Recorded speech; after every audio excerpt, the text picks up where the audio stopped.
Fort lumturi të dashur vëllezër dhe motra më Krishtin. E diela e sotme është e fundit e të dielave para përgatitore para kreshmës së madhe, e cila trajton dy tema. Na sjell ndërmend largimin nga parajsat e Adamit dhe na sjell ndërmend domosdoshmërinë për falje. Ekzistojnë arsye se edhe pse këto dy gjëra duhet të sillen në vëmendjen tonë në prag të kreshmës së madhe. Një prej shëmbulltyrave primare në periudhën e triodhit është ajo e kthimit në parajsë. Kreshma është koha kur ne vajtojmë me Adamin dhe Evën para portës së Edenit, duke u penduar bashkë me ta për mëkatet që na kanë privuar nga kungimi me Perëndin. Por kreshma është gjithashtu koha kur ne përgatitemi për të kremtuar ngjarjen shpëtimtare të kryqëzimit dhe të ngjalljes së Zotit ton, e cila rihapi sërish derën e parajsës. Kështu që hidhërimi për gjendjen tonë mëkatare në mërgim zbutet nga shpresa e rihyrjes sonë në parajsë. Tema e dytë, ajo e faljes, theksohet në leximin e Ungjillit për këtë të diel dhe në shërbesën e veçantë të faljes reciproke në fund të shërbesës së sotme të mbrëmësores. E diela e faljes na drejton gjithashtu të shohim se kreshma e madhe është një udhëtim i çlirimit tonë nga skllavëria e mëkatit. Mësimi i Ungjillit vendos kushtet për këtë çlirim. Kushti i parë është ai i kreshmimit ose i agjerimit, që është refuzimi për të pranuar dëshirat dhe nxitjet e natyrës sonë të rënë si normale, përpjekja për të çliruar veten tonë nga diktatura e trupit dhe e gjërave të kësaj bote ndaj shpirtit tonë. Megjithatë që të jetë e efektshme, kreshmimi ynë nuk duhet të jetë hipokrit as për të mburur ndaj të tjerëve. Kushti i dytë është falja. Triumfi i mëkatit si tipar dallues i sundimit të tij mbi botën është ndarja, urrëtia.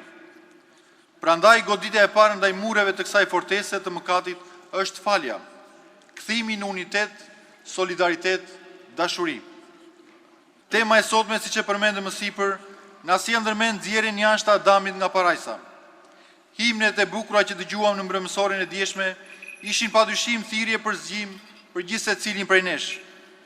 Ne dëgjuam për Adamin që vajtonte jashtë portave të parajsës duke thënë: "Mirë unë që u gënjeva prej të paudhit edhe humba lavdin. Mirë unë që isha i lumtur e tani jam i syrgjënosur. Nuk do të gëzoj më ty o parajs, nuk do të shikoj më ty o Zot, se do të kthehem në dhenë prej të cilit më ke marrë." Dhe në një tjetër himn: "Mirë unë, ç'është kjo e zezë që pësova? Shkela një porosi të Zotit edhe i humba të gjitha të mirat." Jo vetëm që këto fjalë janë të frikshme, por ajo që është më e rëndësishme është se këto fjalë janë të vërteta. Megjithatë, kisha e shenjtë me dashurinë dhe mëshirën e saj na jep ngushëllimin. Madje edhe në këtë ditë, pavarësisht temës së dhimbshme që ajo përmban, siç është rënia e Adamit dhe si rrjedhoi rënien e natyrës njerëzore, ofron një temë tjetër që është më tepër ngushëlluese, temën e faljes.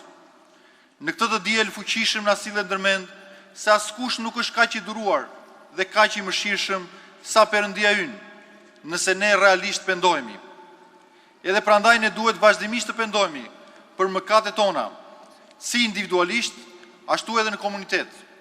Kisha e shenjtë na ofron një mundësi të mrekullueshme dhe unike për ta bërë këtë për 40 ditë në vijim, sepse erdhi koha e kreshmës.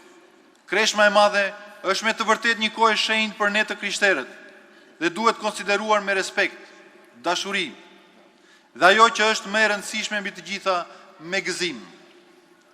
Sot në shërbesën e mbrëmësores ne do të drejtohemi i Zotit në lutje. Le të nisim kreshmën me gëzim. Gëzimi duhet të jetë shenjë dalluese ne të krishterëve. Sot në leximin e Ungjillit dëgjuam: "Në qoftë se ju ua falni njerëzve gabimet e tyre, Ati juaj qellor do t'ju fal edhe juve." Kjo frazë duhet të mbush gjithë secilin prej nesh me gëzim, sepse nëse ne realisht mendojmë rreth saj, do të kuptojmë që është e lehtë për ne që të falemi. Gjithçka që ne duhet të bëjmë është të falim vllain ton. Edhe sot në mbrëmje, kisha na i bën më të lehtë këtë me anë të shërbesës së faljes. Ne si komuniteti besimtarve do të përkulemi përpara njëri tjetrit dhe duke vepruar në këtë mënyrë, ne përkulemi përpara gjithë njerëzimit dhe ne do t'i kërkojmë falje njëri tjetrit. Ne dim se kur mëkatojmë, nuk mëkatojmë vetëm kundër Perëndisë, por gjithashtu para gjithë njerëzimit. Ne dim gjithashtu se falja e vllait ton përbën një akt pendimi dhe si rrjedhoi një akt që na drejton drejt shpëtimit. Ka disa që nuk e vlerësojnë këtë përvojë të mrekullueshme, por qartazi duhet kuptojmë se nuk mund të ketë kreshmim, as pendim të vërtet, as pajtim me Zotin, pa u pajtuar në të njëjtën kohë me njëri tjetrin. Ashtu siç na thot një ati kishës, kreshmë pa dashuri reciproke është një kreshmë demonjake. Agjërimi dhe kreshmimi ynë nuk duhet të na ndajnë nga të afërmit, por të na shërbej për të forcuar akoma më tepër lidhjet midis njëri tjetrit. Në leximin e apostullit të sotëm, Shën Pavli na udhëzon: kush je ti që gjykon shërbyesin e tjetrit? A qëndron mbi këmbë ose rrëzohet, është punë e Zotit të tij, por ai do të qëndrojë, sepse Perëndia është i Zotit ta bëjë atë të qëndrojë në këmbë. Dhe disa vargje më poshtë, po në këtë letër drejtuar Romakëve, ai thotë: prandaj të mos e gjykojmë me njëri tjetrin, por më tepër gjykoni këtë. Mos i vini gur pengese ose skandal vllajt. Dhe gjithashtu, edhe ne që jemi të fortë, duhet të mbajmë dobësitë e atyre që janë të dobët, dhe jo t'i pëlqejmë vetes. Dhe përsëri, pranoni njëri tjetrin sikurse edhe Krishti na pranoi për lavdinë e Perëndisë. Agjërimi nuk është thjesht shmangje e ushqimeve, por kryesore shmangja e pasioneve që e ndyn shpirtin e njeriut. Shën Joan Gojarti vazhdimisht thoshte: ne duhet të agjërojmë jo vetëm me gojën. Ne duhet të agjërojmë edhe me sytë, me veshët dhe me duart. Çdo sy duhet të agjërojë për të mos parë pamje të ndyra. Çdo vesh duhet të agjërojë që të mos dëshmoj, dëgjoj me dashamirësi, thashë theme apo shpifje keqdashse. Çdo dorë duhet të agjërojë në aktet e padrejtësisë. Çdo këmbë duhet të agjërojë në aktet e padrejta. Vetëm në këtë kuptim ne do të futemi thellë në vitin liturgjik të kishës dhe do të kuptojmë periudhën e kreshmimit.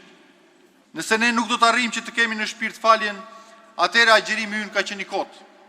Kreshmimi ynë është i kotë dhe të gjitha shërbesat që ne marrim pjesë, të gjitha janë të kota. Zoti Krisht i kërkon gjithsecilit prej nesh sot që të falim të gjithë të tjerët. Nuk ka njeri që nuk ka nevojë për falje.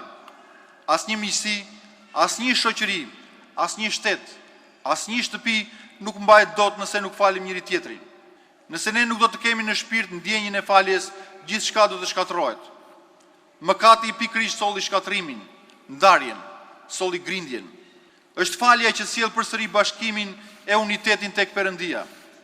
Nëse ne mendojmë se kemi ndonjë virtyt më shumë se dikush që ne quajmë si armikun ton, të mos harrojmë që edhe virtyti ynë që kemi ne nuk është rezultati i meritës sonë, por është rezultati i hirit të Perëndisë. Këtë kuptuan shenjtorët e kishës dhe falenderonin Perëndin kur nuk mëkatonin, dhe i luteshin Perëndisë që t'i falte të gjithë ata që mëkatonin. Tregohet që në Antioki ishin dy miq shumë të ngushtë që nga familja. Njëri ishte prift dhe quhej Saprik, dhe tjetri dha i një besimtar i devotshëm i krishterë që quhej Niqifor. Miqësia e tyre ishte kaq e madhe sa që të gjithë qyteti fliste për miqësinë e këtyre dy miqve të mirë.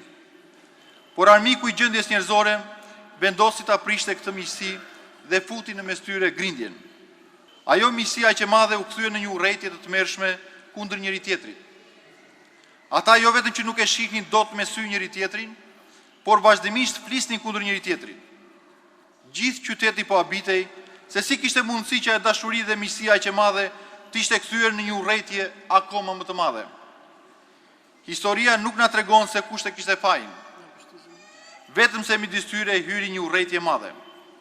Në atë kohë filloi një persekutim i madh kundër të krishterëve dhe i pari që arrestojnë ishte prifti Saprik. E sollën përpara guvernatorit dhe ndërsa atë Sapriku qëndronte me burrëri kërcënimeve për të hequr dorë nga feja krishterë, e quan tek vendi i ekzekutimit. Kur dëgjoi Niqifori që Sapriku po vritej, doli me vrap nga shtëpia, e ndali në udhë dhe duke i rënë në gjunjë i tha: "Martiri Krishtit më fal." Atë Sapriku nuk e ktheu kokën nga ai, por Niqifori bëri një xhiro tjetër.